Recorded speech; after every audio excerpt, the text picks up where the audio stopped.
Good evening, everyone. What a gorgeous day we had today. Glad to see your faces in the place. All right, with that, I will call this City Commission meeting to order on June the 8th, 2023 at 6:30 p.m. Can we have roll call, please? Here. Here. Here.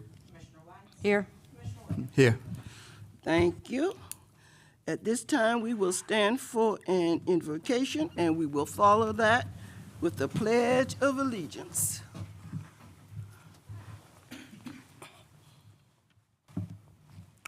Dear Lord, we thank you once more and again for another beautiful day. Another warm day, Lord, but we're not complaining about a thing. It has been a beautiful day, and we do thank you. We thank you for the activities here in the community today. We had another blessing come forth, and we hope that you will continue to lead us and to show us what we need to do to keep moving forward. We need additional progress, so we ask in your help. These things we're asking in your name this afternoon. Amen. I pledge allegiance to the flag of the United States of America and to the republic for which it stands, one nation, under God, indivisible, with liberty and justice for all.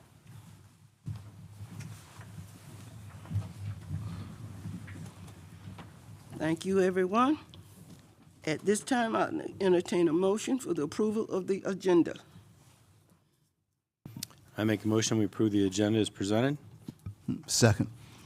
All right, it's been motioned and second that the agenda be approved as printed. All those in favor respond with aye. Aye. Those opposed, same sign. Agenda approved, 5-0. All right, at this time, we need a motion for the consent agenda. Madam Mayor, I make a motion that we approve the consent agenda, minutes from the strategic planning workshop, and the May 25th commission meeting. Second. All right, it has been properly moved and second that the consent agenda be approved. All those in favor respond with aye. Aye. Those opposed, same sign. Consent agenda approved. All right, we have no special presentations tonight, so we will move to unfinished business. Item number 1. Madam Mayor, this is ordinance 2023-04, an ordinance of the City of High Springs, Florida, vacating and abandoning the City of High Springs' existing 15-foot public utility easement lying west of the westerly lot line of Lot 18 of Sutton Estates as per plat recorded at Plat Book E, page 53 of the Public Records of Alachua County, Florida, providing severability, repealing all ordinances in conflict, providing an effective date. The appropriate motion is to pass ordinance 2023-04 upon its second and final reading. And Tristan, if you would refrain from voting on that. I would absolutely like to recuse myself.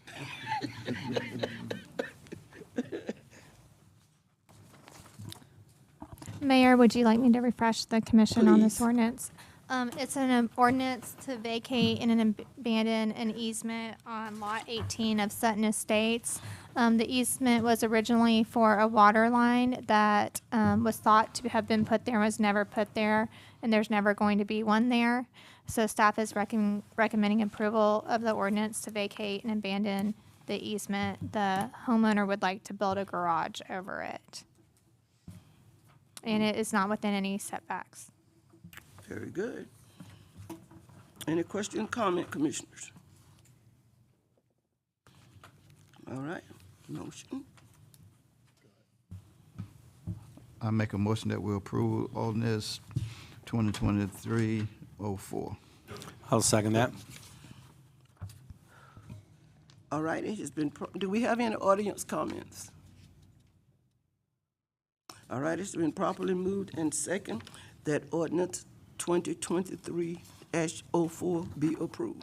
Roll call, please. Yes. Yes. Yes. Yes. All right, motion carries 4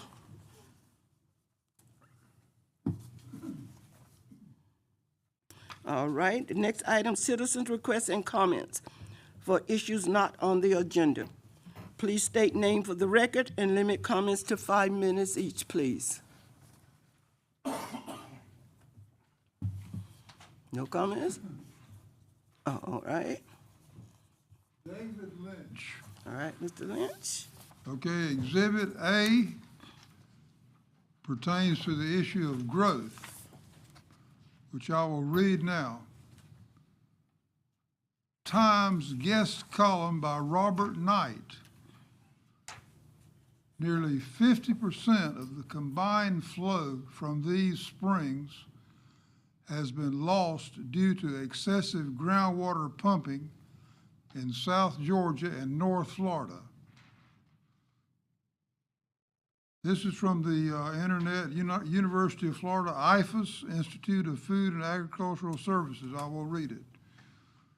Among the spring sites assessed in the 3 studies, the highest direct annual consumer spending was estimated for Silver Springs, $73.89 million, Ichetucknee Springs, $28.65 million.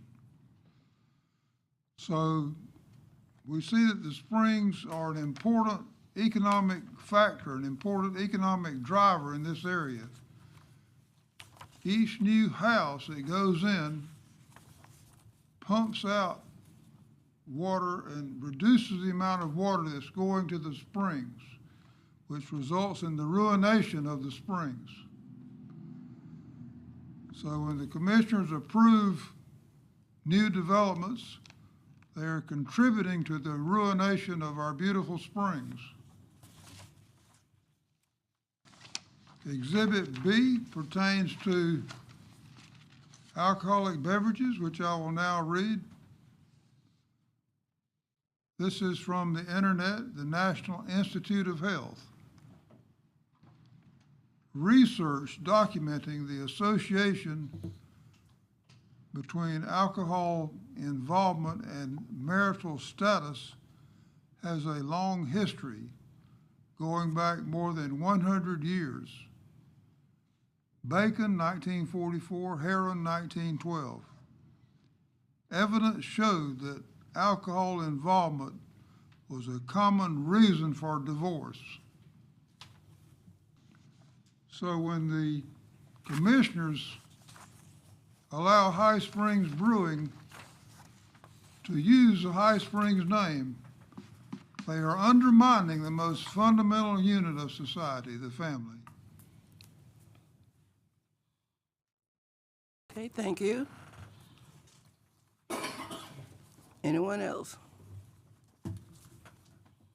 Lanier Smith, High Springs Lions Club. All right. Good evening, Madam Mayor, Yes. Commissioners. Good to see you tonight. A couple things I wanted to touch on this evening. If you didn't know about our Memorial Day celebration we had at the Lions Club, you can read it on the front and back pages of the Lottsville Today newspaper. It was a good turnout, and we did a great job for our Gold Star families. Second, I want to invite you to our songwriters. It only comes up 2 or 3 times a year, but it's an indoor theater seating type arrangement. It's very low key, but we've got some tremendous, most of the time it's all acoustic players, and I beg you to come see this because it's on Wednesday night, the 19th of July. Next, I'm passing flyers out to each and every one of you, and Bruce can hand these out to you if you want to look at them now or later. It's fine.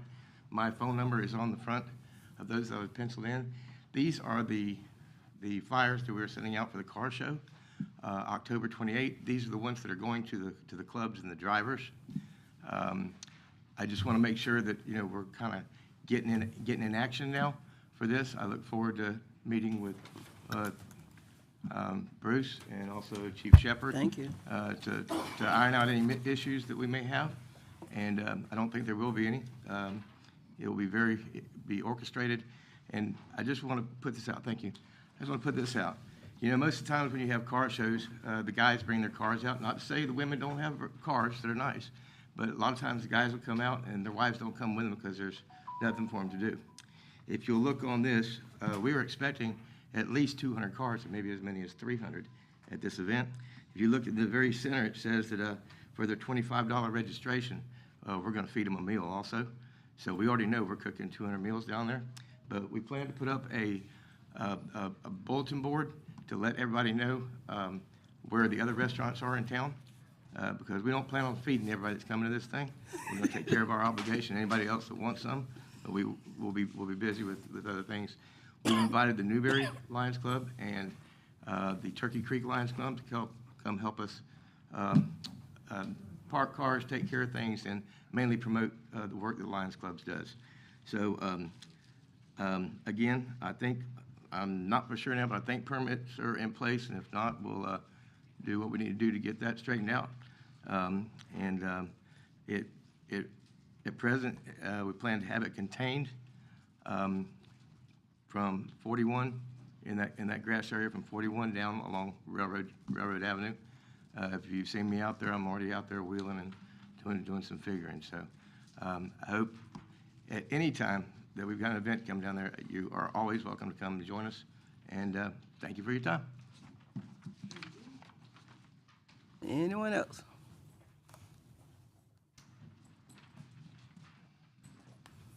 How y'all doing today? Hello. Glad to see you back, Attorney. They've been needing you to keep me calm. Got a few things there. Still, Preacher and Madam Mayor, we hadn't forgot y'all. Antioch Baptist Church is gonna get a memorial. We got the number 2 man in charge and the fire chief working on it. So we're going for that. And I'm not trying to get nasty and all, but here's the proposal for our great Chamber of Commerce. We don't have a millionaire working with us. Did you hear what I said? Everybody hear me? We do not have a millionaire working with us. We have a billionaire. If the Chamber of Commerce wants, it's gonna cost about $20 to $25 million, what we're working on now. And if the Chamber of Commerce wants to be a part, what they can do, they're so great. If it's $25 million, they can match us with $12.5 million. We don't need them, we don't want them. And like I said before, if they want to,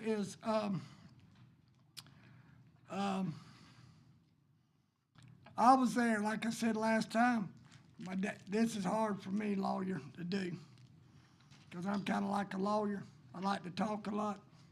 But anyway, my daddy taught me when I was young, and I never could get the point out of it. Son, sometimes it's better to keep your mouth shut and just go look around. Go look around and just look. And I've seen a lot of good people out there working, and I just smile at them. And this honest God truth, I didn't see the Chamber of Commerce doing not one thing to help the city of High Springs. And I'm tired of that man getting stressed out, this great world top city manager, all y'all getting stressed out. And all, the lady has her kids just every now and then. Why can they call her and bother her at home where this man here's wife just had a baby and he's on annual leave and she's burning up that phone there bothering the man, you know, and bothering the great world's top chief over here. And I want to say here, we are blessed by God to have our great acting fire chief, that man right back there. We're blessed to have him on the program, on board.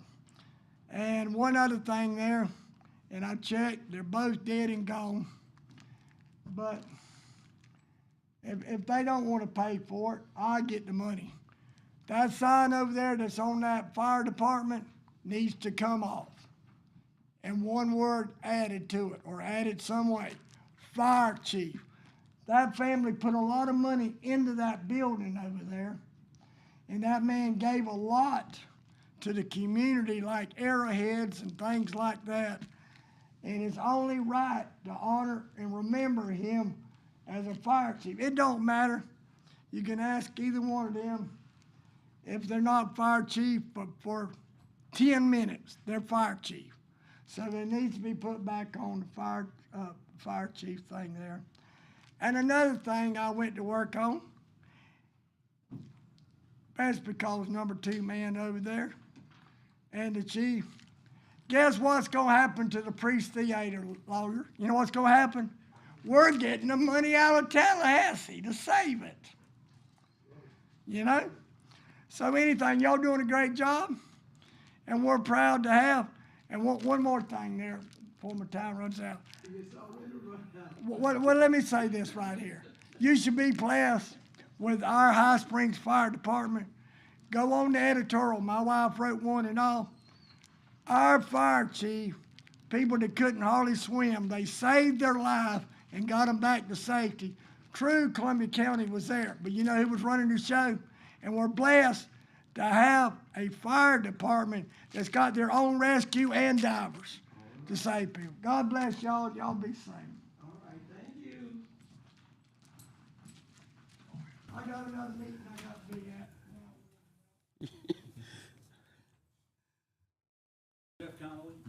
All right. Madam Mayor, How are you? honorable commissioners, All right. Tristan.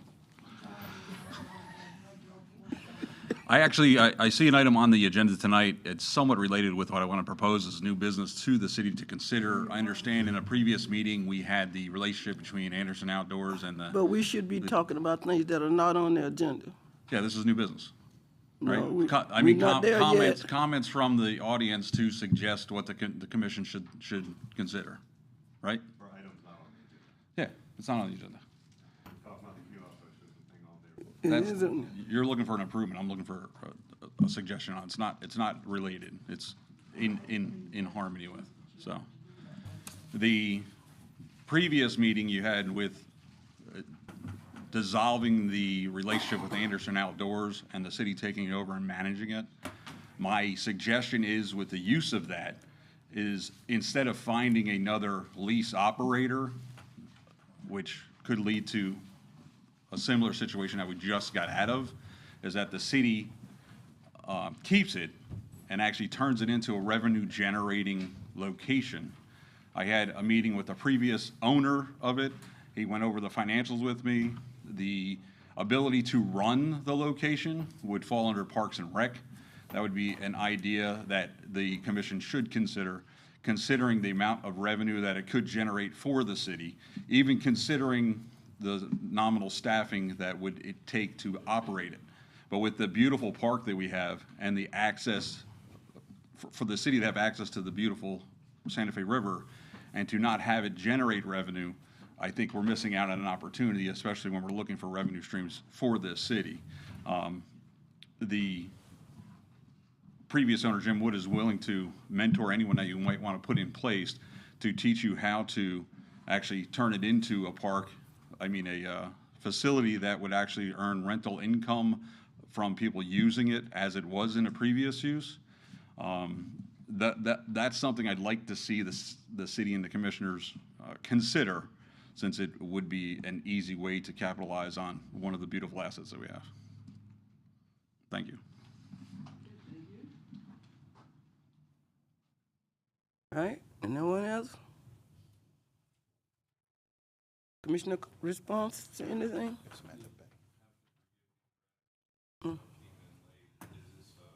Yeah, if you have something that you want to address that's not on the agenda, now's your time. Yeah, there's a copy right up there on the wall, right there.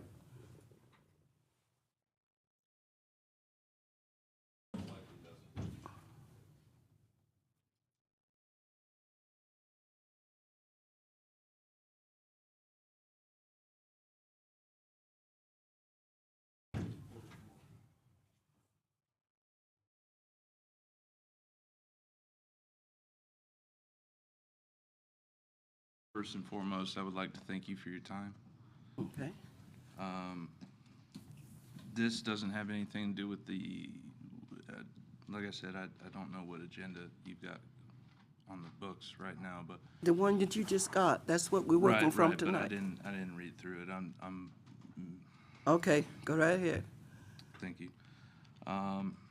So I'm a small business owner, and I moved here 8.5 years ago.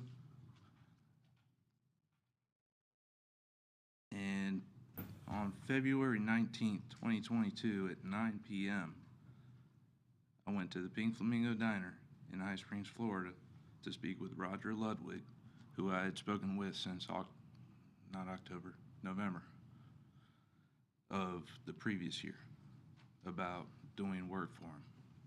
And please forgive me if I'm nervous. I'm not used to being stared at by. If I'm shaking, that's what it's about. So anyway,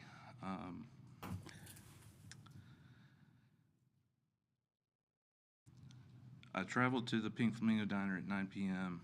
to talk more with Mr. Ludwig, and hung out there until the place started closed, I guess about 2 hours. He left with the twins that were hanging out around the fire pit. 5 minutes later, when I used the indoor restroom after putting the outdoor fire pit out, some middle-aged guy came in with a really mean look on his face. I ignored it. I went outside. The same guy came out the backside.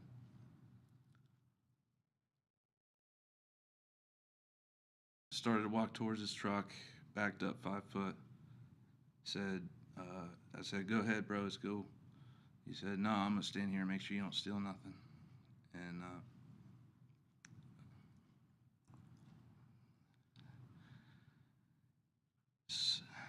to try to de-escalate the situation, I tried to make light of it and be like, "Ha ha, too late, I already robbed the place."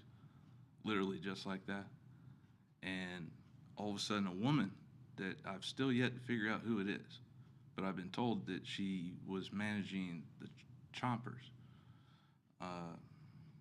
now, had literally walked out the same door with her phone in up to her ear. "I need cops here now." And what amazes me is that I've actually tried to call the High Springs Police Department only, and I cannot get through unless I have the actual number, which she obviously had. And in fact, I don't even think she called the office. I think she called the officer that filed a false police report against me, falsely charged me with disorderly intoxication, because that was the only thing they could come up with in their mind at the time. In his report, they filed a false police report as well. Said that I was hiding in the shadows when I had been there since 9 p.m. until the point that Roger Ludwig and the 2 Canadian twins left. And that they had come up to me and asked me to leave several times. You can look at this up. I'll give you my business cards. You can look the police report up, all of it. So nevertheless, I'll try to, I don't know how much time I have here, but so ultimately that lie has continued to perpetuate throughout this entire community, and I can't go anywhere without being seen like a drunk bum, a thief, a criminal. And I actually talked to Mr. Antoine Shepard about this. Canine Fricky was one that did this to me. And I had talked to him about it, and he went along with the lie. And that's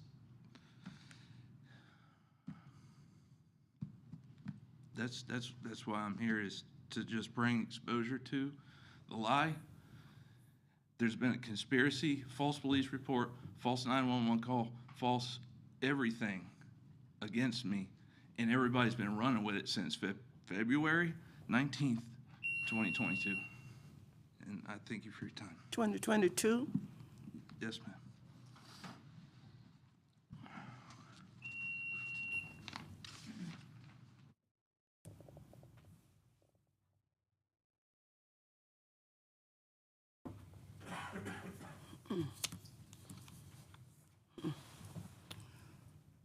Anyone else out there?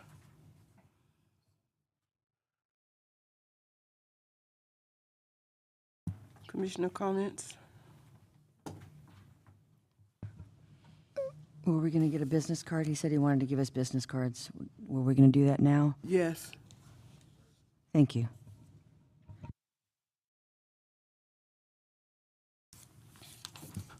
While you're doing that, Madam Mayor, the car show, ma'am. So what's the different criteria just for your car show? Is it the oldest, the best looking, the fastest, or? Thank you. There's 25 different cars. Categories are oldest, most original. It's a Variety of- It's just a Bible of different classifications. Okay. We'll find some recipients for those awards because, like I said, it's going to be 200 to 300 cars in there. Okay. So who do your judging? Used to be John Sullivan, but there's, why, would you like to be a judge? All right. Are you gonna enter? No, I don't have nothing that elaborate. No, You can't judge and enter.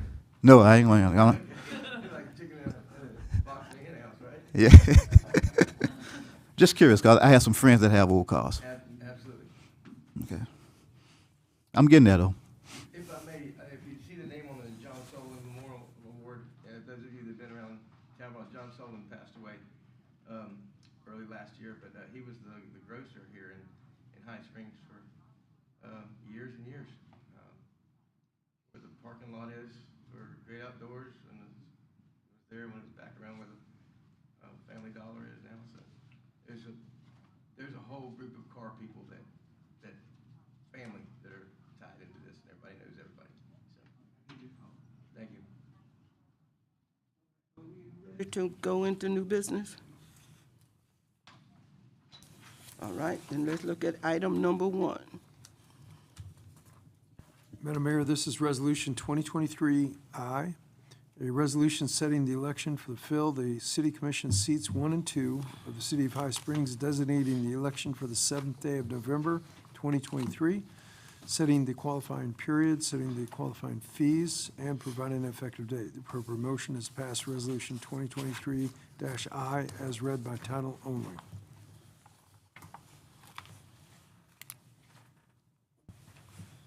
Comments?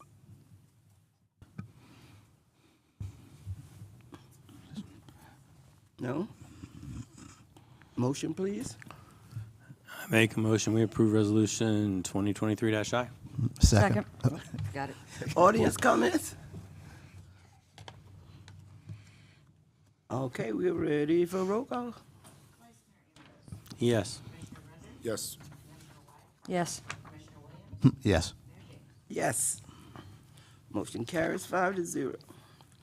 Next one, item number 2. Discuss, consider, and act on establishing alternate dates for the September, November, and December City Commission meetings.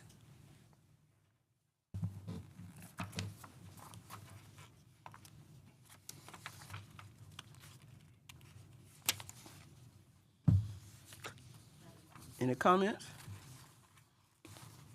Just on the September one, that we have to change those two.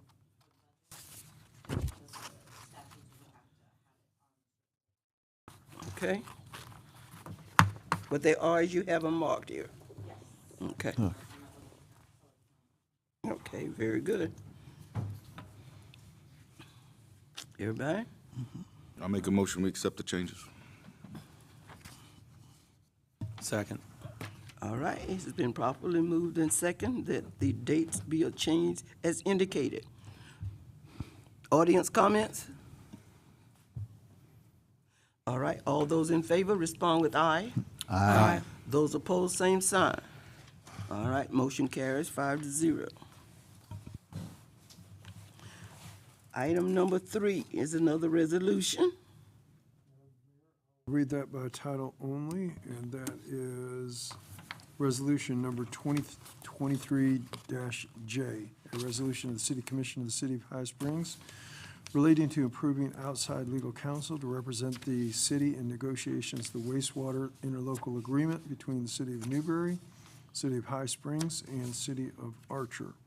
Authorizing the city manager to sign all documents necessary to enter into the agreement with outside counsel for the aforementioned negotiations and provide an effective date. Appropriate motion is to pass resolution number 2023-J upon its reading by title only. And just for your information, Madam Mayor, we are not representing any of the 3 cities as far as getting the interlocal agreement entered into. We thought it would be not kosher for us to represent one city or any of the cities, that you'll need Okay. separate legal representation for that. Norm Fugate, I've known a very long time, probably all my practice of 40 years. My thinking is that he represents Inglis, Chiefland, and there's one other city that he represents, Cedar Key. Oh, okay. So he's very experienced with municipal law. He does real property practice primarily, but he also does governmental work, and his entire career has been spent with one or more cities, and so he's well capable to work through this agreement. Very good. Okay, thank you. Yes, ma'am. Do we have comments from the commissioners? Madam Mayor, if I could ask, I know we can't do an estimate on how much it would cost because we have no idea how long, how much time he would spend. But can we set a cap in terms of, for the purposes of budgeting? Since we're going to be doing the budget coming up, can we set a not to exceed number? Is that appropriate? You can set a cap. My suggestion would be to have Norm perhaps report back to you. If something goes a little haywire and for whatever reason one of the cities is causing a little bit more time and we're about to get the thing done, I would hate for him to step out because he hits the cap. Sure. But I think it is appropriate to say if you reach 2,000, 2,500 or something like that, that'd be about 10 hours of his time. Mm-hmm. I would be surprised unless something really unforeseen causes him to have that kind of time. There will be some. So that's an estimate for you. 10, 12 hours might be enough. I would think That would at be- least gives me a ballpark. That makes me feel better. I think we don't have the information on what the exact ask is going to be yet, how they're thinking it's going to work. So I think the thought is that before we bring legal in, we have some of those conversations first, and then when we have some more direction, then we'll bring legal in, because we want to watch the budget too. Sure. Yeah. So. Any other comments, questions?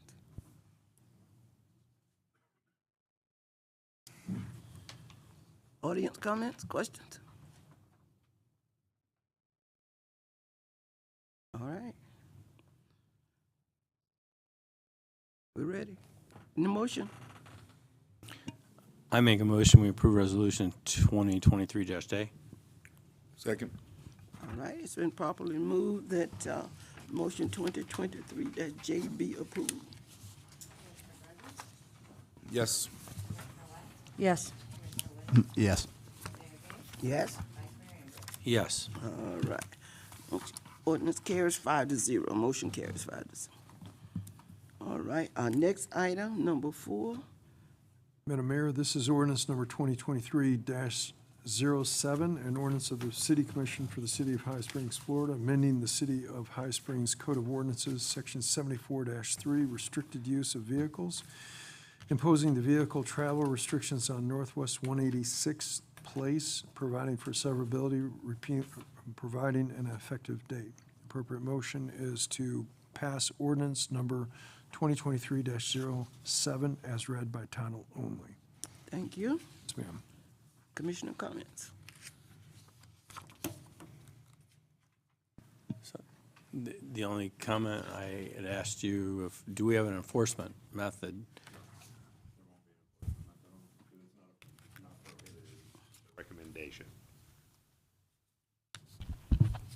And we can't prohibit it because it's not a city street. Correct. So that was where the sticking point was when they said we can restrict traffic. We wrote it to mirror the rest of the ordinance and prohibited it because it's a state road. We can't do that. They can do a recommended truck route, which they're gonna go through all the deals for, or we can take 186th Avenue and make it our road. And with all the drainage issues and everything else on that road, I would strongly recommend against that. Not that. So this was a step in a direction. DOT is going to provide the signage. They're going to provide all the updates to Google, all the mapping, all the truck mapping and all that, and they will send it out to everybody. So other than trucks having business on that road, it should reroute them down 441 and up and around. While it's not perfect, it should restrict some of the traffic down there. As long as it helps them. Madam Mayor, if I may, I have a question. Bruce, so the Okay. way this ordinance is written, all these other parallel streets are specifically prohibited, though.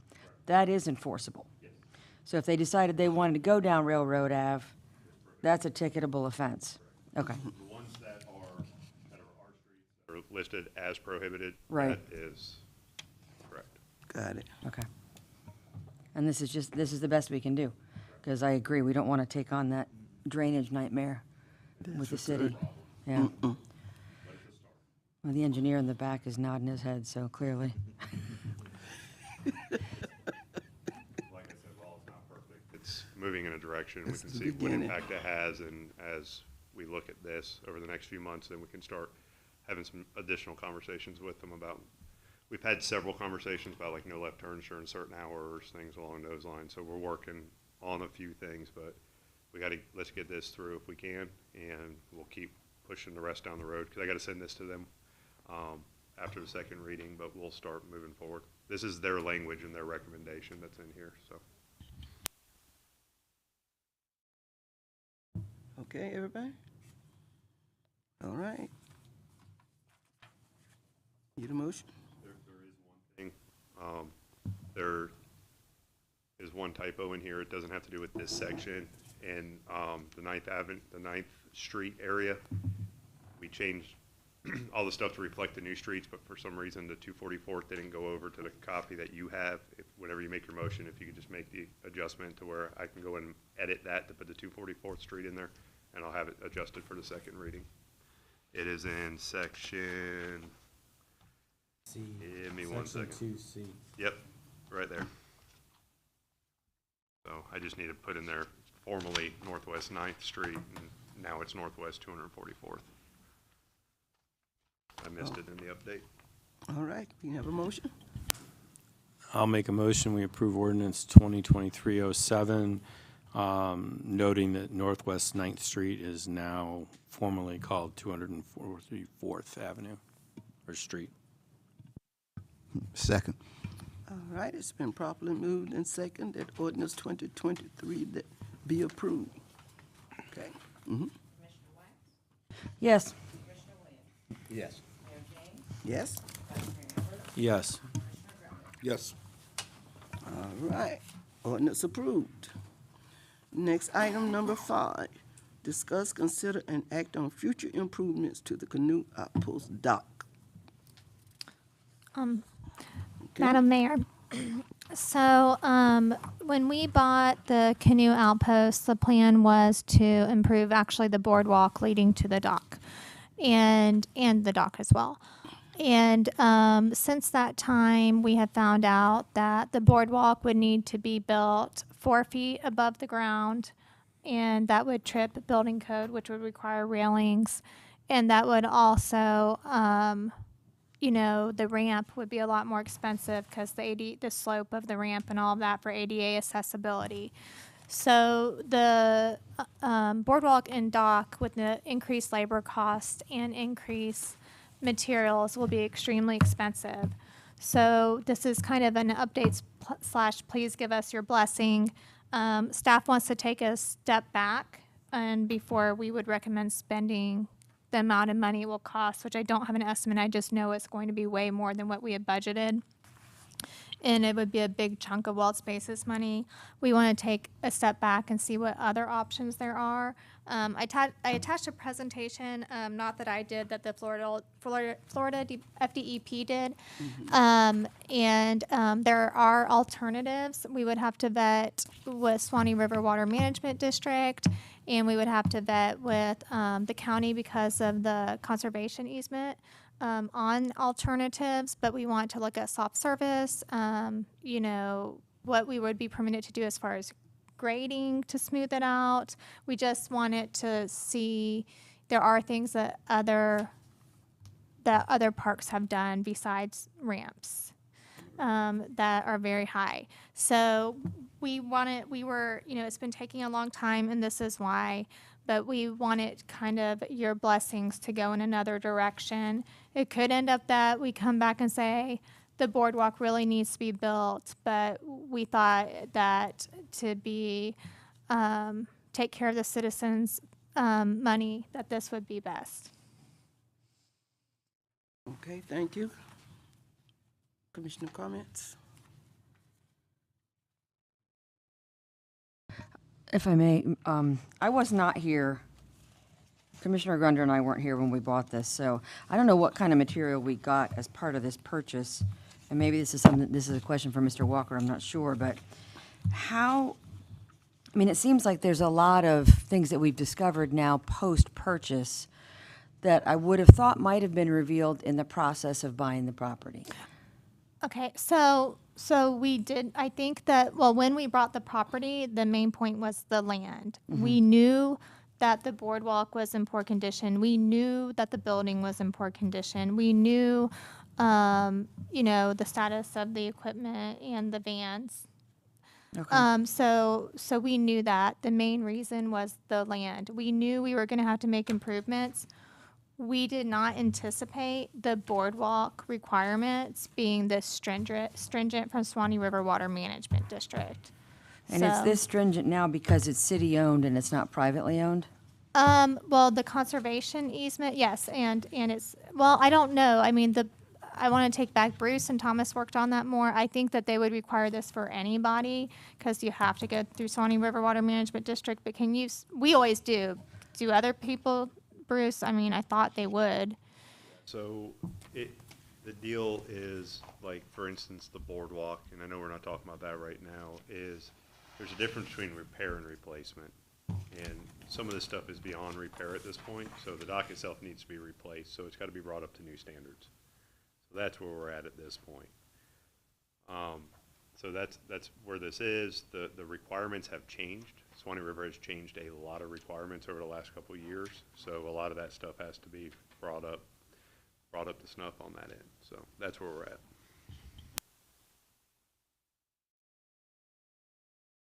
DEP had in here, and I think there's some really reasonable ones that, you know, I mean, the unimproved soft launch would I would think be the easiest, but it's also very natural looking. If we had to do something more than that, I like the floating dock with the launch chute, because it said that that's the easiest for people who are physically impaired to use. So, and with it being floating, it may make it last longer, I don't know, so. But I really like the unimproved soft launch. It just looks very natural and pretty to me, so.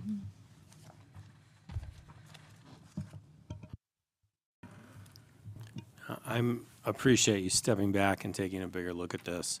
Having worked there for a number of years, I'm very familiar with putting what was the dock there back in place after flood events and understand how much force the river would put on anything we build there. So it makes no sense to spend a bunch of money there if we know it's actually going to get ripped away during a flood because it's 4 foot high in the air.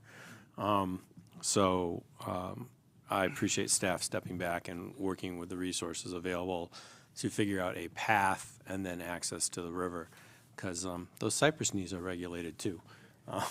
So that's a problem. So anyway, thank you. Thanks. Madam Mayor, I have one more question. Do we as a city have any liability exposure right now in terms of the current existing condition of that location? Well, you always have liability and exposure almost no matter what Sure. you do. I would say there's less now that the dock the boardwalk is not there because it was in so much disrepair The that. boardwalk is gone now. Yes. Okay. That it was in such disrepair, someone could have really hurt themselves walking on it. So I think it's better than it was, but I think it can still be way better, if that makes sense. So there's always liability. The sooner we get this done, the better. Yeah. So we really need to move and push this up in priority. So I completely agree. We need to look at other options and whatnot. And have had a ton of fond memories growing up, going out of there with my parents and whatnot. But it seems like every time we talk about this, we talk about exactly how much it's going to cost, and everything with this thing is costing money and money and money. And to me, this looks like we got into a bad deal, and that's my opinion about it. Looking back from it from a financial standpoint and whatnot, and I would also like to look at the option of getting out of this, because when I look at the budget, it doesn't exactly look to me like we're going to have, enough money later on to do something with this. So I'm concerned that we'll be able to use the wild spaces money and whatnot, but is that money, if we tie it all up in this, then are we missing out on opportunities to do other things for the community that might be more important? So I think part of this is that the costs have gone up in the last 2 or 3 years. So initially, the improvements weren't going to cost as much as they will now because everything's gone up. So the Parks Master Plan that we're working on, I don't have the first draft yet, but it's moving along. That's where we'll have these discussions, and that's more in-depth discussions and where we can hash that out more. We don't have to spend and do all these improvements. We do need to get people to the river safely, but again, we don't have to build the boardwalk. So, and people can still get to the river. We don't have to make improvements to the building. We could leave it up and close it up, or we could tear it down. We have options besides pouring all this money into the canoe outpost. We can still do things a different way, and that's one of the reasons why when prices started increasing, that's one of the reasons we were focusing on the boardwalk first, and that's partially one of the reasons we didn't, 2 reasons. 1, because Anderson's was there, and 2, but we were still going to make some, but the prices were increasing, so we were holding back. So the intention is not to take away from other things and give y'all time for those discussions, because it can be a passive park. Right. But I would like, if we're going to look at all options, let's look at an option. You can look at, you represent the citizens, and we can look at not having it and putting it up. Just all of our options. I'm not sure we have the conservation easement, so I need to check on that. Yeah, we might not be able to. Yeah. That's, yeah. Sorry, I just remembered that the last time. I saw you leaning forward. I was like, oh yeah, the conservation easement. I can read his mind now. Maybe we can call somebody. No is a great place to start. Yeah. I always say that's one of my big lines, is no is a great place to start. So just because we do have that easement doesn't mean we should not look at an option to get out of this. Just in case, because I just don't like where this is heading with the amount of money that it looks like we're going to have to spend on it. Okay. Well, we will look at everything. Thank you. Definitely have to do that because we knew it was going to cost us some additional funds, but it seems as if now it's going to be much more than we thought that we were going to be. Not just a little more, but quite a bit more.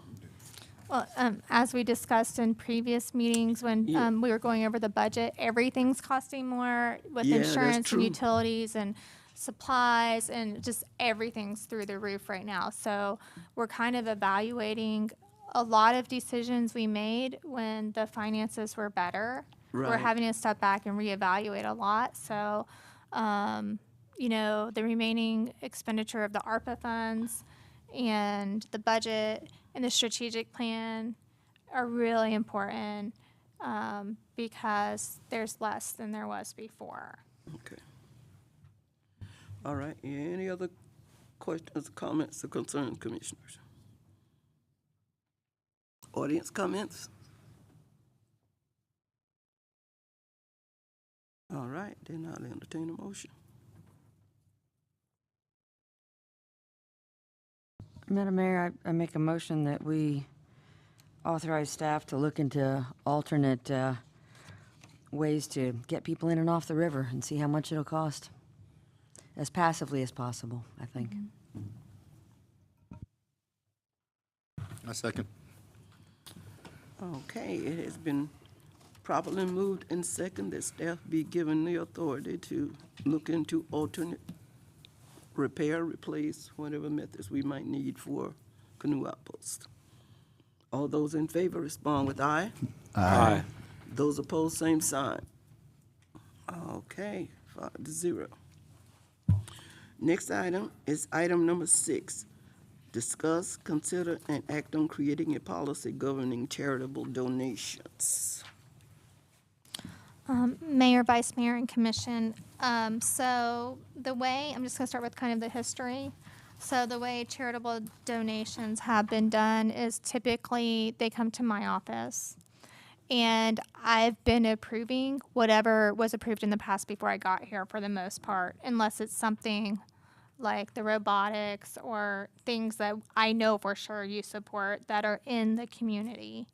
And they've been, for the most part, if there's something that costs a lot of money, I put it on the agenda. If there's a sponsorship that would be very costly, or if I don't know how you would feel about it, any of y'all would feel about it.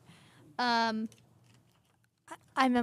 uncomfortable making all these decisions behind my desk because we're getting more than we did previously. Previously, I was like, okay, the Lions Club or, whatever organization it is, they always get $250 for pumpkins every year for, the fall event or whatever. So yes, I'll sign off on that.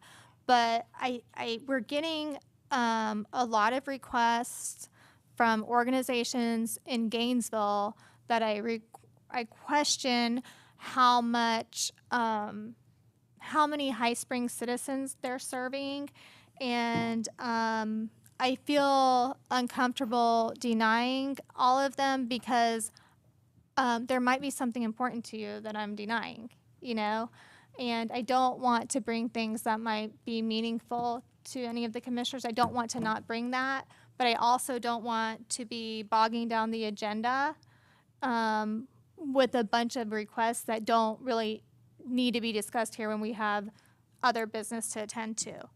And I think there's a better way to do things. My recommendation would be to establish a policy with criteria on the things that that can guide staff, such as, we want it to be an organization in High Springs. Or if it's not, these are the areas of focus that are important to us. We want it to, help affordable housing or something that promotes children and the arts or culture or whatever. But come up maybe through the strategic planning process, have a discussion on what is important to you to be the guiding principles in a policy. And then things under a certain amount, staff approves. Things over a certain amount, y'all approve. Or we have a process where we do a call for projects for sponsorships. And there's a certain amount of money designated every year to sponsorships. And staff comes to y'all. We go through all the stuff. We come to you with the recommendations, maybe once a quarter or once a year or twice a year. And then we have like a little money left on the side for unanticipated things. But we want a more formal process because the amount of requests we're getting since the economy is performing as it is and things are more expensive has increased substantially. And our budget is way tighter, and we just don't have any more money to keep. We don't have the money we used to. The budget is more tight than it's ever been since I've been here. And I'm just going to keep referencing just the cost of insurance alone is crazy. It's hundreds of thousands of dollars more than when I started here just a few years ago. And that impacts everything, including sponsorships. So I just wanted to see if y'all would approve something more, us working on something more formal, and if you had any direction to staff on how you would like to see that look.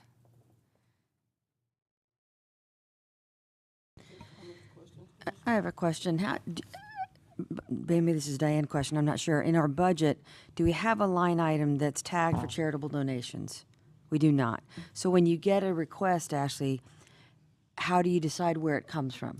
It'll normally come from like a line item that fits from the city manager's budget, or if it's a request that kind of, like if it's something that could go like in parks, like say if it's oriented towards the baseball team or an event or something, it might be there. If it's something downtown, we might be able to find a line item that fits it, like for marketing and promotion or something in CRA.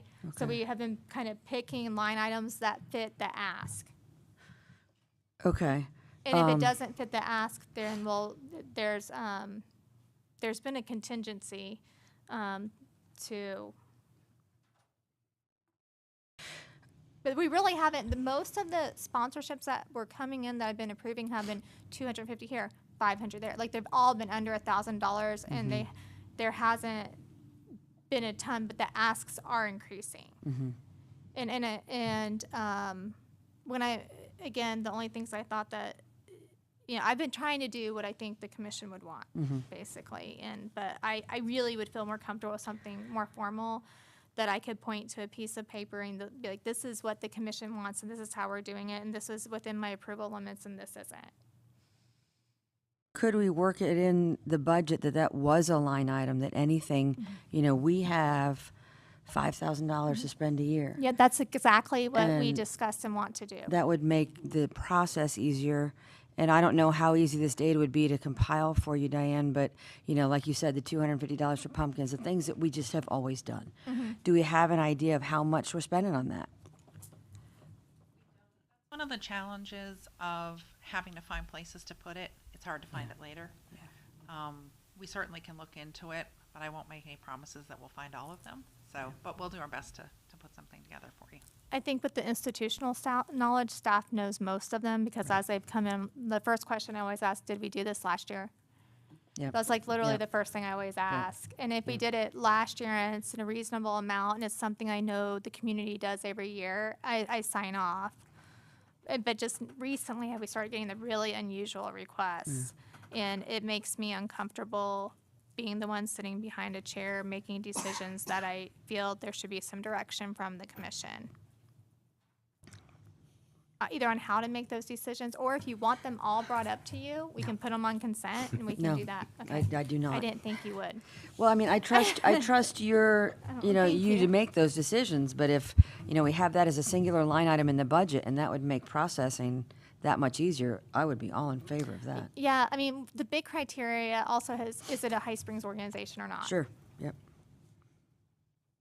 So, I think that would be my main Say the dragging same point. thing. I think that'll probably be all of ours, is based on hearing the budget restraints. If it's not a local charitable organization or a local entity that we're pushing forward, then my initial thought is a no to anything outside of that. Just simply, we just don't have the means to do it, and it's not a personal thing against them. And I think every charity on more than one level is probably an amazing thing and deserves everything it can get. However, we just don't have it. So if we don't have it, we can't spend it. yeah, if it's normally the ones that I've been denying are ones that are out of Gainesville, quite honestly, that I think they're not serving. There's not many High Springs citizens that are going to benefit for it. Okay. And I just need more data. Like if they can't give me data showing the number of High Springs citizens, then I don't feel comfortable. Anybody else? Yeah, I'm all for policy, because that provides guidelines. And so, is it a High Springs group? Is it a charitable organization? Is it a loosely organized group of people that are doing a good thing? you know, and I think we need something to help us not always be led by heartstrings, because some decisions just have to be tough. Because, you know, you asked me if we want to support the, you know, group that saves drowning puppies, I'd say yes. But, you know, it's like, well, how long can you do that, and is there really a return and benefit if, you know, I mean, that outweighs other things. So I think a policy is good, and really take a look at some of the scenarios, and that'll guide us, because there are a lot of ways we donate, not only with treasure in the form of cash, you know, but we have buildings and other things that we allow groups to use, and there's a cost to that, and we just need to reconcile with what the benefit is to the community, and how we can do that. So I'm all for you working and taking this on and bringing something back to us.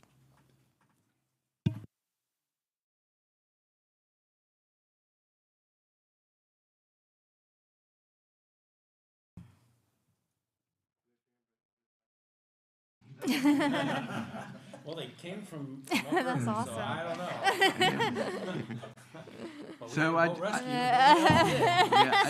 I just wanted to clear this up for everybody that's, you know, watching this on video and everything else. But City Manager, I think you might have used the Lions Club as just a general reference for Oh, charitable yeah, but it was like a because good thing. I've been president, vice president, secretary, treasurer. I've been every one of them, and to my knowledge, we've never received a charitable contribution from the city of High Springs.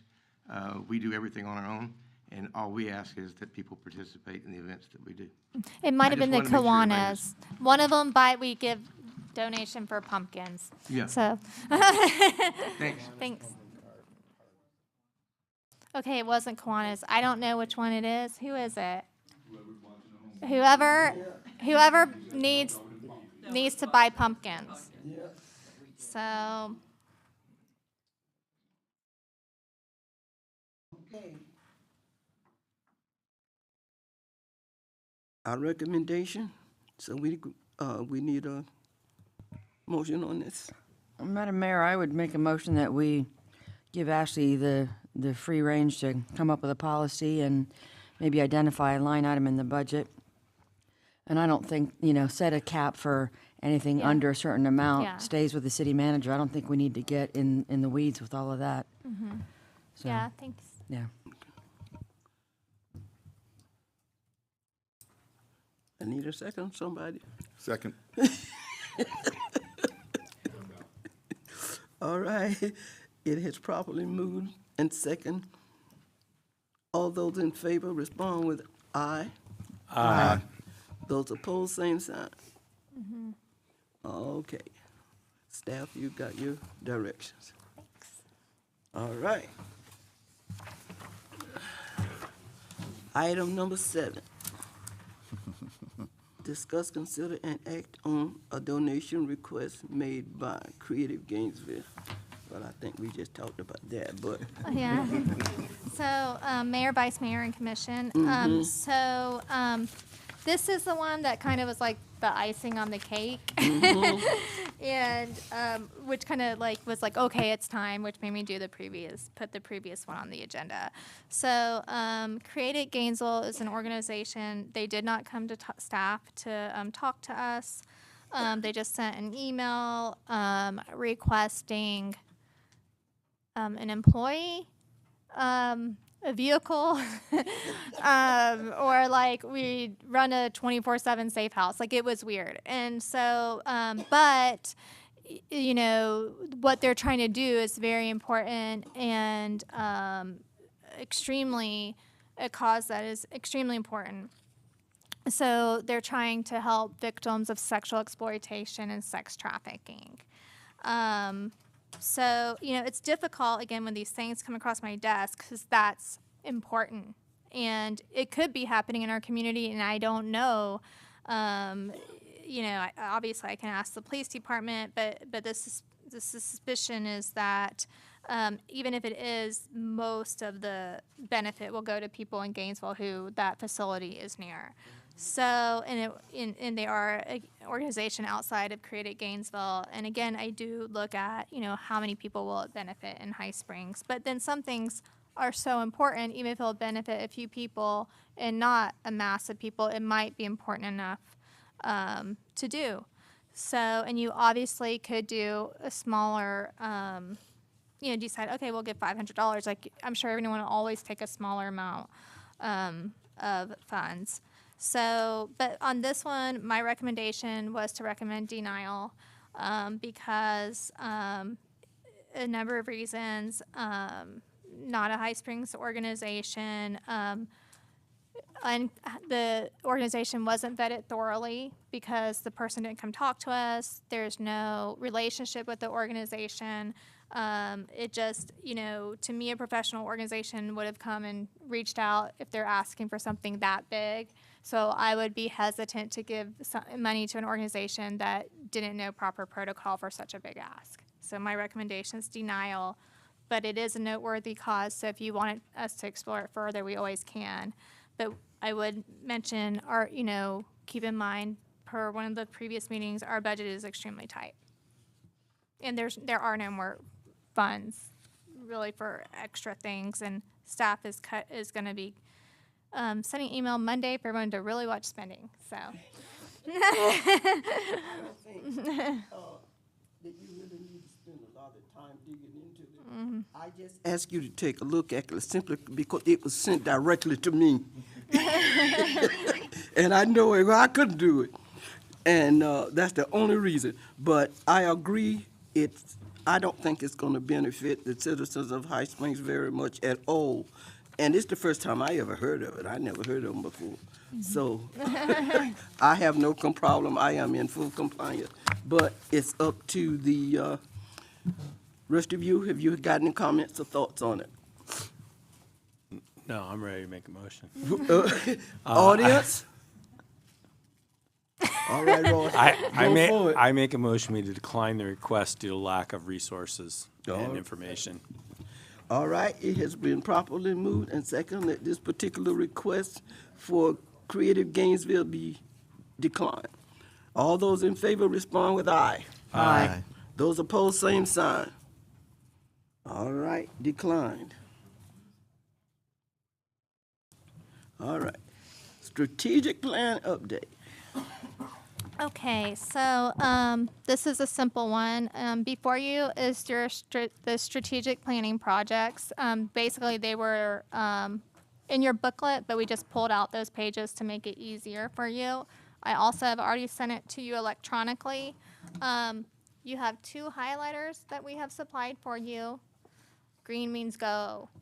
I haven't decided what yellow means, but so staff is asking y'all to highlight your 3 primary priorities in each department with green, and then your 3 secondary priorities in yellow.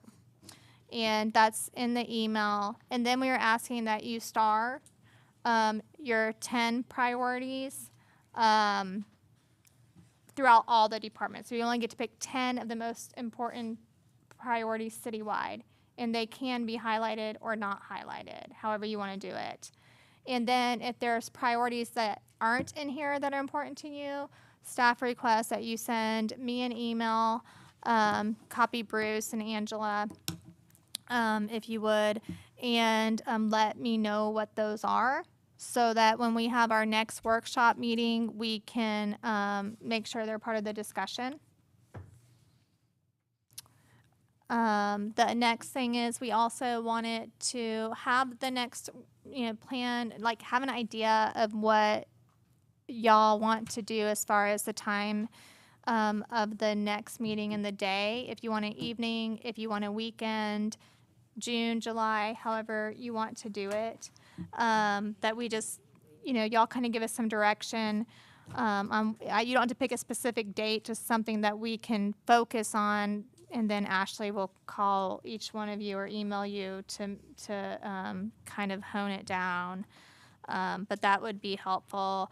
The second meeting was going to be, the first meeting was more about information, so because it was a big information dump, so I think it would have been unfair to ask people in the community that attended and the commission, like, pick what you matters now. You just heard it 10 minutes ago. Like, that's not the right thing to do.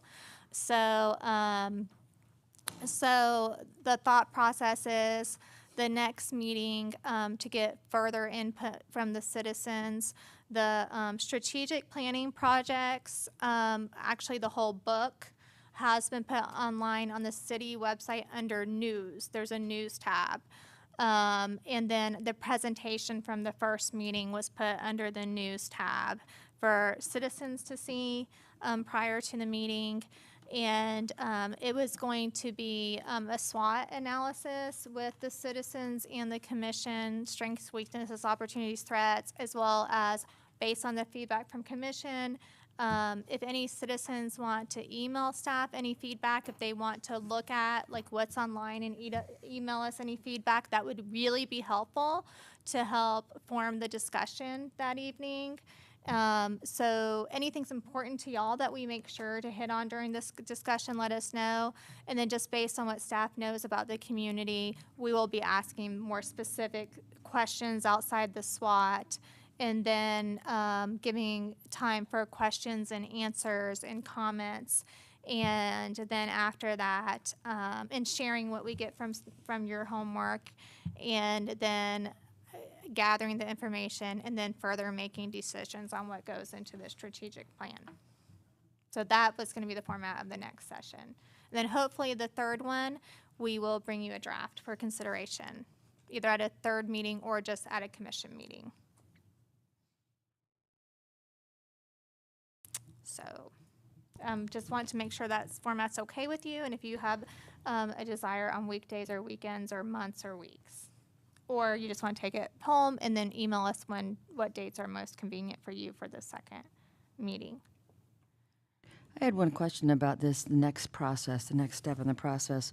Is there a mechanism by which we could bring in the business owners? Because I think, the vibrance of any community is, enmeshed with the success of the businesses in terms of getting feedback from them.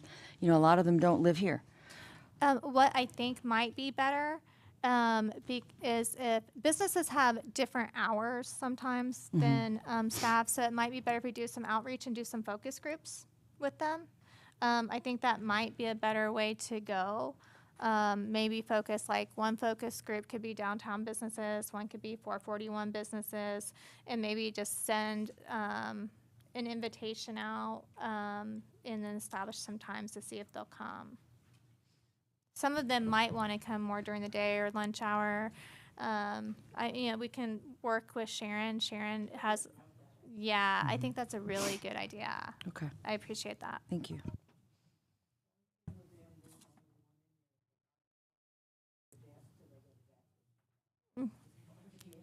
Yeah.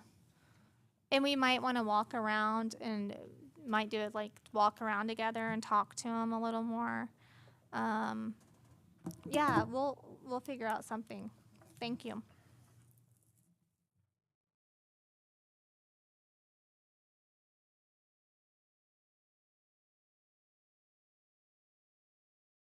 When do you want these back? You wanted us to rate them? I mean, I would like 2 or 3 weeks. 2 weeks would be preferable. Because then, that'd be nice if you brought them to the next meeting. That would be perfect.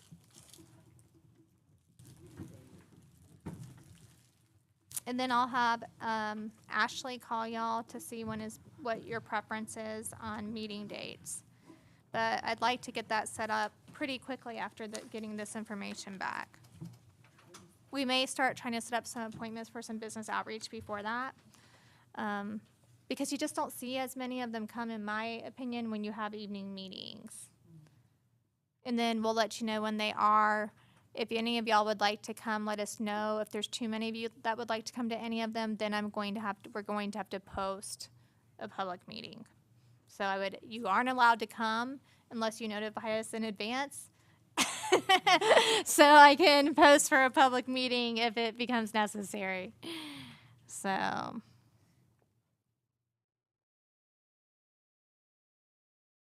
But we'll inform y'all of how that's set up.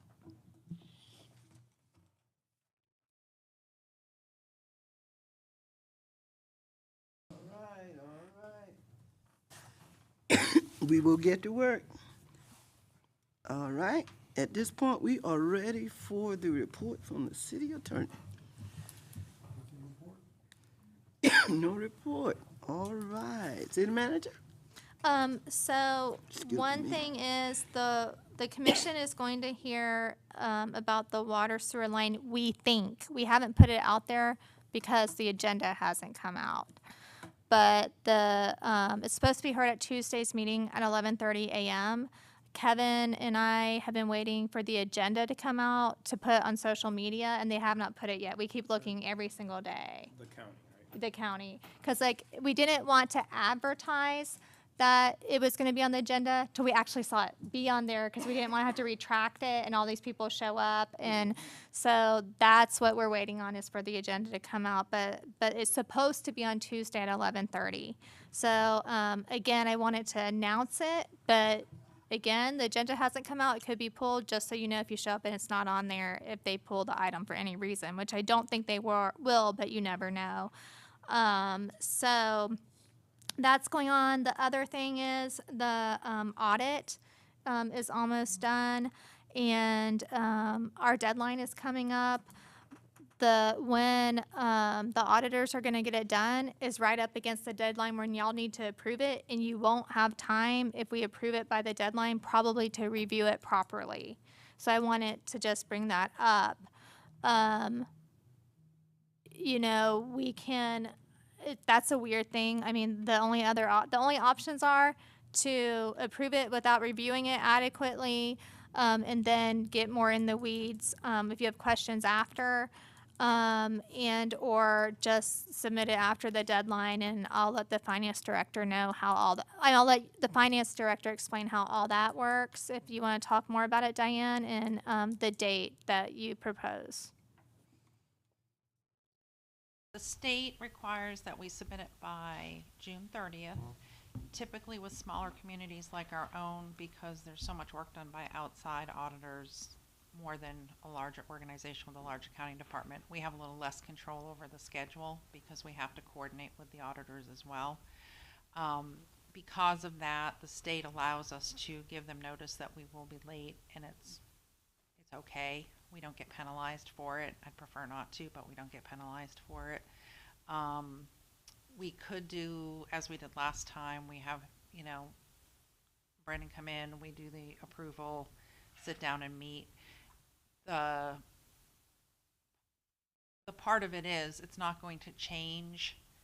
Their audit is their audit, and it won't change over that time, and meeting with you isn't going to change what they put in the audit. So from that perspective, you know, you're approving something.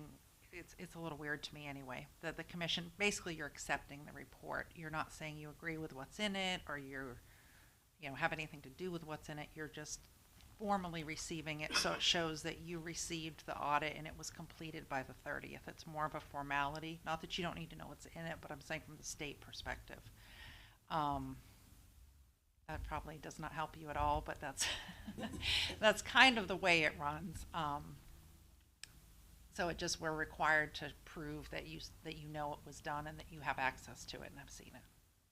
And so what we could do is, if y'all decided to approve it so we can make it in, to accept it, approve it so we can make it in on time, then, any questions or anything you have about it, we can still, we'll have the auditors present, but if you want to get them to get more in depth, they could come and present at another meeting as well, meet one-on-one and everything, after you approved it. I mean, our recommendation would be approve it by the deadline, and any questions you have, we can still go over them in whatever fashion you would like. So basically, at the next meeting, we're going to have this audit, and we can either approve it and accept it and be on time. But if we've really got a red flag and we want to go, hey, notify the state, you'd still have time to notify the state. That's correct. And we'd be good to go. That's so correct. When we get our packet, we just need to see if there are any red flags and go from there. No, well, that's what I was just going to tell them. In theory, I mean, the process of, but on the dates, we are looking to schedule something the last week of the month, so it would be a special meeting, not on the 22nd. And it's because when they're going to, they can deliver it. Right, because we're right up to the deadline of them finishing their work. So Monday So we'll what- have a meeting with them and know for sure. They want to have a special meeting the last week of June, and they want to see what day y'all will be available to have a meeting that day. That's the question I'm getting. We were, I wanted to just, but I wanted to bring up, but see, I wanted to bring up all the other issues, because I know if I don't, then y'all are going to say, well, Ashley, why didn't I have adequate time to review? I don't want to approve this, so I wanted to get it out there, because if not, when you get the audit the day before the meeting, you're going to be like, what? So.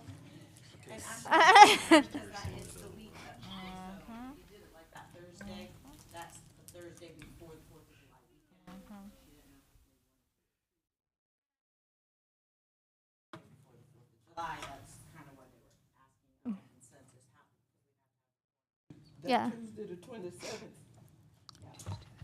And people go out of town for July 4th. Tuesday, 27th works for me. Me too.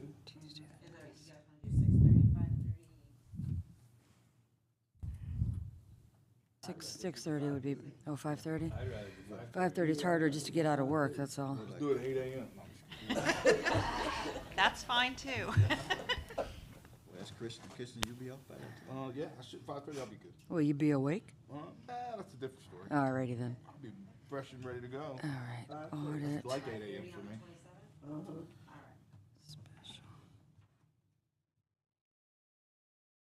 June 27th. And if we're not sending notice, we all just know we're going to end up accepting it and answering questions or whatever at that point, because we haven't notified the state. Okay. And they're obviously not going to have time to meet with us beforehand because they're still busy doing it. So really, our acceptance of this packet is formal. It's just a functional thing we have to do. We're not going to change anything that's in there, but we can ask questions. And you can do extensive follow-up after the meeting, Yeah. you know, and all that like Yeah. you normally do. Okay, thank you.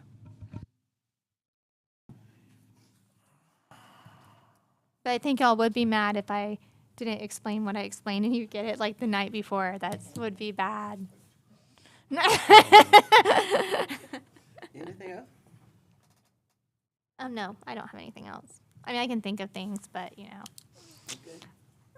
Third well testing's back. It passed, so it's formally been submitted to the Swanee River for final approval for clearance. So we just got that yesterday. So they came in late last night.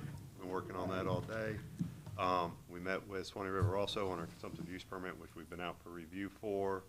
We are going to see a reduction of about 380,000 gallons. So we're going from 1.5 million down to 1.1178. So we're going to see a reduction of about 382,000 gallons. Right now, we're running about 700,000 gallons a day, which is where we're at. So we still have about 478,000 wiggle room in there.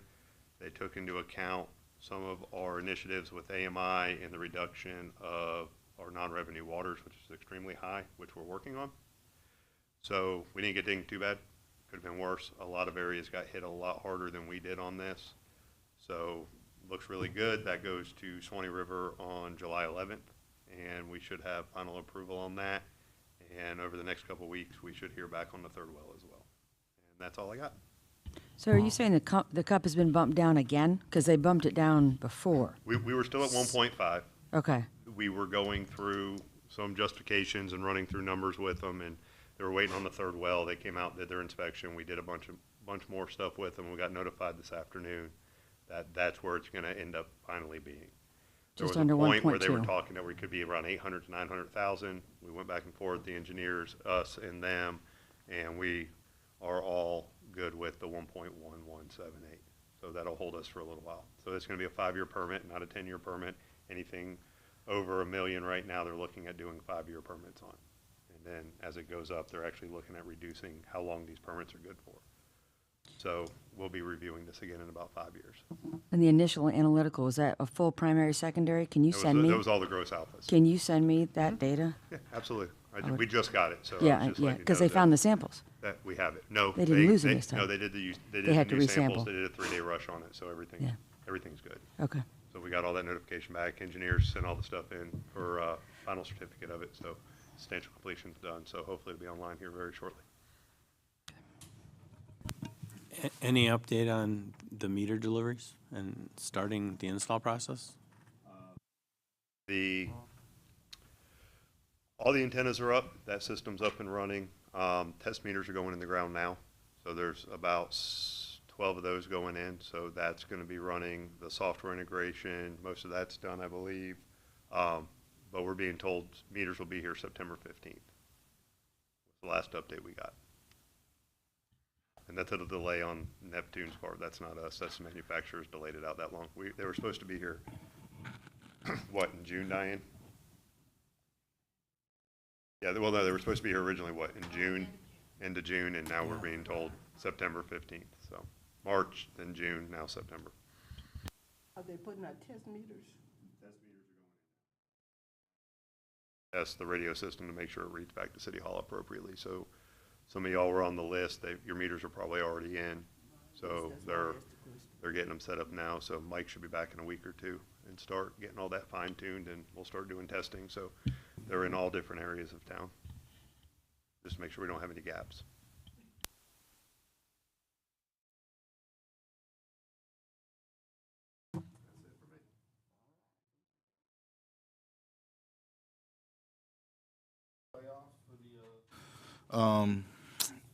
The softball girls this weekend. My daughter started tonight, so that's why I've been on my phone. We won 18-0. I know everybody was concerned. We were not. They did. Yep, beat up on Union County, so good for them. I hope they're watching. No, good for the girls. It's going to be all weekend, and we got a lot of High Springs girls on the team, so we're proud of them. I just wanted to say, Madam Mayor, Commissioner Williams, what an honor it was to be there to watch them deliver that house this morning.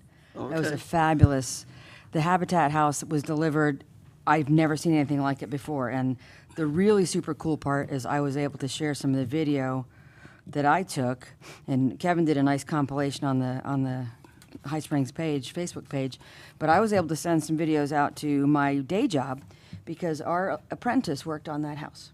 So one of the guys young kids that worked with us during the day helped wire that house, and that was pretty cool. So. That's it. All right. I think I asked this question one time before. The lines that they're running throughout the community, that's fiber optic or Communicom? Cox Cable. That's Cox Communication, and Windstream's doing some upgrades as well, so depending on what part of town. The stuff on South Main right now is Cox. Okay. So they just finished running their line from Newberry. Talked to Bill a couple weeks ago. He's talking, they should be flipping the switch in some areas of town by the end of this month. So there should be some flyers going out. Okay, good. So that'd be another franchise fee, madam? There'll be a communication fee, Communication fee? Communication fee. or communication tax, not a franchise. Okay, Okay. okay. Good, very good. I hope it much better than what we have now. No, I ain't gonna admit it. I'm gonna lie alone. Also, on July the 17th, the Douglas Historic School Society will doing their annual give back to the community. Everything is free. Don't need no sponsorships. We sponsoring everything. No donations.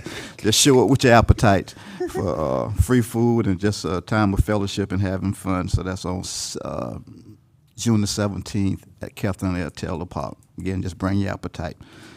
Also with the Habitat House, if you want to see the final results on one of those houses, down here, I'm saying that's 186 014. That's 186. The corner 180. I get streets mixed. All I know The is corner Old Street. house down there? Yeah, the corner house Yeah, with the- a nice back porch. Yeah, and they just built a yeah. beautiful deck on it. If you want to see any results, that's what it'll look like. And so they're beautiful homes, and after talking to some of the guys today, they guarantee me that they won't blow away.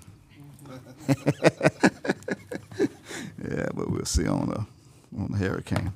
But it's a beautiful, and it's another way of helping another family to have a roof over their head. And that's all I have, man. All right, I was sorry to have missed that, but I was glad to see Kevin's video, so thank you for getting that out there. The Saturday, the Alachua County is dedicating the new sports complex at Celebration Center, or Celebration Point. ribbon cuttings at 11:30, open houses for, I think, 12 to 4, 12 to 5, a lot of things going on. That's going to be a big economic driver in the county, and it will impact us too with the number of people that we'll bring in. So that's kind of a big deal. And then I kind of had a question. I'll talk to staff separately about it, because it was brought up recently to me by a local business or potential business that if they try and follow the process, it's more stringent than if they just opened a business and then kind of changed their function and added features. And where I'm going with this is that they pointed out that there are a number of places around town that might have a tobacco license but don't have a permit to sell liquid nicotine. And that's an ATF issue, not a City of High Springs. But does the City of High Springs have any kind of enforcement role in that with their business license, or our codes enforcement, or helping to notify when those violations are occurring?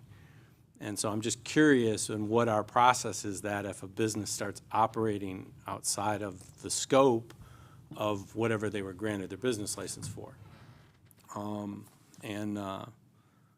You know, I don't expect an answer now or anything, but I'm just curious about that because it's been brought up to my attention on a particular issue, and they've got a point.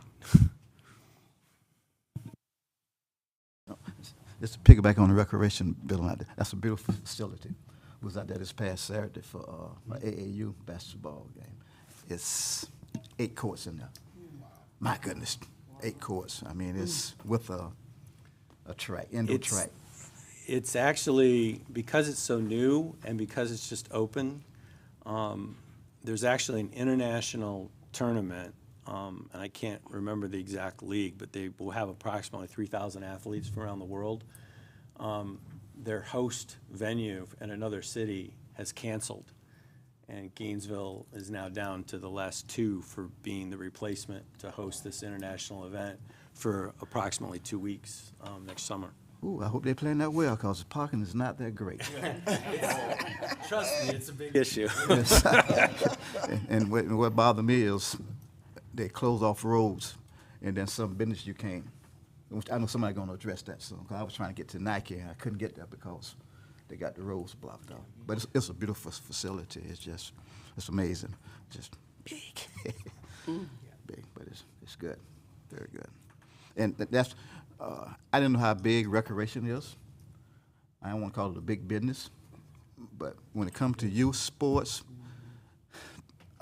even on a lottery, they bring 7,000 to 10,000 people to town on a weekend for just AAU alone. So that might be food for thought in the future for High Springs to generate revenue for some type of, I think they get $10,000 to rent that building on the weekend. Projects with the Wild Spaces money, that's how we're doing the Parks and Rec Master Plan. So y'all can have the discussions so we are not reactive with it and we're proactive and do the projects that count. Just food for thought. That's one of the reasons why we're pulling back on some of the stuff at the Canoe Outpost, so that we use the money wisely and we don't take bigger opportunities away. Okay. Thank you, ma'am. I'm sorry. That's all right, no problem, no problem. That's why we're here. That's it. Well, I want to go back to what Catherine mentioned with the Habitat House today. Like she said, it was an amazing thing. You'd never seen it done before. And even better than that, in moving those pieces of, for lack of a technical term, for moving those pieces, they used electronics for the equipment, which I thought, well, that's the first time I had seen that done. I'm looking for the gentleman just drive it, and there's no gentleman driving in the equipment. He's on the ground with his little joystick. It was really unique. It was nice. And second thing, I see we got less potholes. I wanted to say thank you to Thomas, and he's not here tonight. He has been working on the potholes again. So thank you. Till it rain again. Well, for now they're covered. Absolutely. But with that, that's all that I have. So if we're ready, I'll deal with a motion. All right.